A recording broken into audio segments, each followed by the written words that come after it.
Hello, good afternoon. This is Myesha coming to do our Bible reading today. Coming a little bit early, which is fine, but I didn't post that I was going to be coming on a little bit early today. But nevertheless, today is what? Terrific Tuesday, Taco Tuesday, Tell It All Tuesday, Testimony Tuesday. Whatever you want to make it to be, it will be.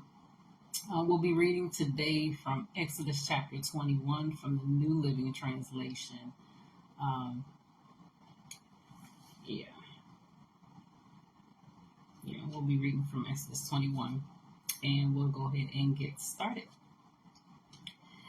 These are the regulations you must present to Israel. If you buy a Hebrew slave, he may serve for no more than 6 years. Set him free in the 7th year, and he will owe you nothing for his freedom. If he was single when he became your slave, he shall leave single. But if he was married before he became a slave, then his wife must be freed with him. If his master gave him a wife while he was a slave and they had sons or daughters, then only the man will be free in the 7th year. But his wife and children will still belong to his master. But the slave may declare, I love my master, my wife, and my children. I don't want to go free. If he does this, his master must present him before God. Then his master must take him to the doorpost, and publicly pierce his ear with an awl. After that, the slave will serve his master for life. When a man sells his daughter as a slave, she will not be freed at the end of 6 years as the men are. If she does not satisfy her owner, he must allow her to be bought back again. But he is not allowed to sell her to foreigners, since he is the one who broke the contract with her. But if the slave's owner arranges for her to marry his son, he may no longer treat her as a slave, but as a daughter. If a man who has married a slave wife takes another wife for himself, he must not neglect the rights of the first wife to food, clothing, and sexual intimacy. If he fails in any of these 3 obligations, she may leave as a free woman without making any payment. Anyone who assaults and kills another person must be put to death. But if it was simply an accident permitted by God, I will appoint a place of refuge where the slayer can run for safety. However, if someone deliberately kills another person, then the slayer must be dragged even from my altar and be put to death. Anyone who strikes father or mother must be put to death. Kidnappers must be put to death, whether they are caught in possession of their victims or have already sold them as slaves. Anyone who dishonors father or mother must be put to death.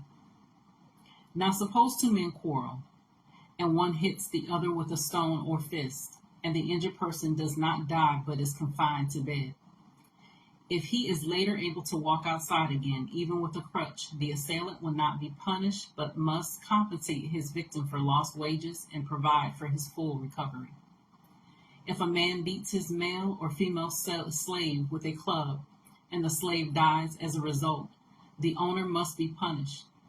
But if the slave recovers within a day or 2, then the owner shall not be punished, since the slave is his property. Now suppose 2 men are fighting, and in the process they accidentally strike a pregnant woman so she gives birth prematurely. If no further injury results, the man who struck the woman must pay the amount of compensation the woman's husband demands and the judges approve. If there is further injury, the punishment must match the injury: a life for a life, an eye for an eye, a tooth for a tooth, a hand for a hand, a foot for a foot, a burn for a burn, a wound for a wound, a bruise for a bruise. If a man hits his male or female slave in the eye and the eye is blinded, he must let the slave go free to compensate for the eye. And if a man knocks out the tooth of his male or female slave, he must let the slave go free to compensate for the tooth. If an ox gores a man or woman to death, the ox must be stoned, and its flesh may not be eaten. In such a case, however, the owner will not be held liable. But suppose the ox had a reputation for goring, and the owner had been informed but failed to keep it under control. If the ox then kills someone, it must be stoned, and the owner must also be put to death. However, the dead person's relatives may accept payment to compensate for the loss of life. The owner of the ox may redeem his life by paying whatever is demanded. The same regulation applies if the ox gores a boy or a girl. But if the ox gores a slave, either male or female, the animal's owner must pay the slave's owner 30 silver coins, and the ox must be stoned. Suppose someone digs or uncovers a pit and fails to cover it, and then an ox or a donkey falls into it. The owner of the pit must pay full compensation to the owner of the animal, but then he gets to keep the dead animal. If someone's ox injures a neighbor's ox and the injured ox dies, then the two owners must sell the live ox and divide the price equally between them. They must also divide the dead animal. But if the ox had a reputation for goring, yet its owner failed to keep it under control, he must pay full compensation. A live ox for the dead one, but he may keep the dead ox. So that was Exodus chapter 21 from the New Living Translation. I actually, whenever I go back and read this particular chapter, it's something how there's there's a consequence to all of our actions, and there's compensation and restoration and all of these things that come behind it, depending on what it was that was said, what was done.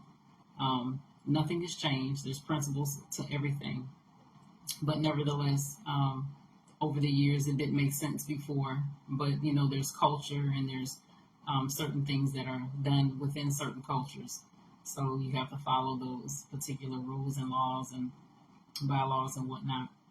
But nevertheless, I always, as always, I encourage you to go back through the Word, go back through the Word, allow Holy Spirit to enlighten you and bring you revelation, not just to the Word, but to the principle of His Word and to the character of God Himself, so that you know Him for yourself.